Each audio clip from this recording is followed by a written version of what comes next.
BC విద్యార్థి సంఘం రాష్ట్ర అధ్యక్షులు ఈ రోజు వేలాది మందితోటి ఇక్కడ అస్నాపురం గడ్డ మీద ర్యాలీ చేయడం జరిగింది. రాష్ట్ర ప్రభుత్వం 34 నెలలు గడిచిపోయింది. ప్రభుత్వం ఏర్పడి కాంగ్రెస్ ప్రభుత్వం ముఖ్యమంత్రి రేవంత్ రెడ్డి 34 నెలలు గడిచినా గానీ విద్యార్థులకు స్కాలర్షిప్ ఇవ్వమంటే మేము పాత పక్కన కేసీఆర్ ఉన్నాయి, ఆయనే ఉన్నాయి, నాయ ఉన్నాయి అని నాటకాలు పడుతున్న ముఖ్యమంత్రి 8,500 కోట్ల ఫీజు రియంబర్స్మెంట్ ఇచ్చిందాక నిన్ను వదిలే ప్రసక్తే లేదు. వదలం కూడా బిడ్డ నిన్ను. ఎందుకంటే విద్యార్థుల సాక్షిగా తెలంగాణ ఉద్యమకారులు చచ్చిపోయింది ఎవరు? విద్యార్థులు 1200 మంది విద్యార్థులు మా బిడ్డ బలిదానం అయితే ఈ తెలంగాణ రాష్ట్రం ఏర్పడ్డది. అందుకనే ఈ ఫీజు రియంబర్స్మెంట్ ఊగనే రాలేదు. ఆ రోజు టైగర్ ఆర్ కృష్ణ గారు 5 రోజుల ఆమరణ నిరాహార దీక్ష చేస్తే రాజశేఖర రెడ్డి గారు, స్వర్గీయ రాజశేఖర రెడ్డి గారు, మీ కాంగ్రెస్ పార్టీ ముఖ్యమంత్రి గారే ఈ రోజు ఉంటే ఆయన ప్రధానమంత్రి అవుతాయేమో కానీ ఆయన ఆయనకు ఆ రోజు ముఖ్యమంత్రి ఉన్నప్పుడు కృష్ణ దీక్ష చేస్తే కృష్ణ గారు దీక్ష చేసిరు. ఆయన ఏదున్నా కానీ పేద విద్యార్థుల కోసానికి పోరాడతాడంటే ఆ రోజు కృష్ణ ఒక మాట ఉన్నది తెలుసా?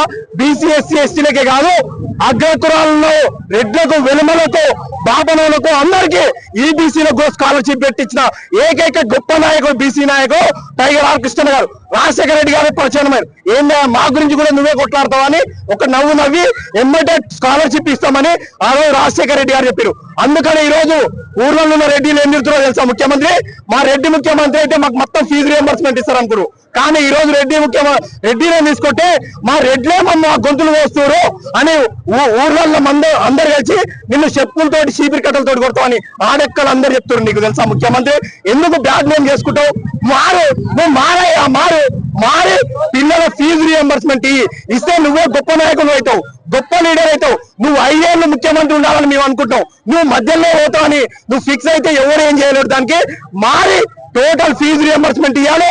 రెవెన్యూ యాక్ట్, ఆర్ఆర్ యాక్ట్ ఎవరి మీద పెడతావా? ఫీజుల పిల్లల మీద పెడతావు. ఎవరి మీద? గుండాల మీద, రౌడీల మీద, బ్రోకర్ దందాలు చేసి నీ అన్నదమ్ముల మీద, భూములు కబ్జా చేసి నీ అన్నదమ్ముల మీద పెట్టుకోవాలి. మా విద్యార్థుల మీద ఒక 8,500 కోట్లు దొరకవా?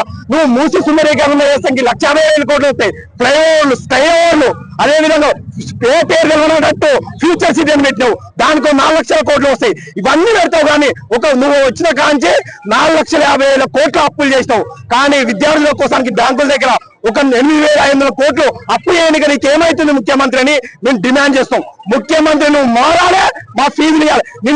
నువ్వు మారి ఇచ్చిందాక నిన్ను మాత్రం వదిలిపెట్టమని ముఖ్యమంత్రికి బరాబర్ డిమాండ్ చేస్తాం.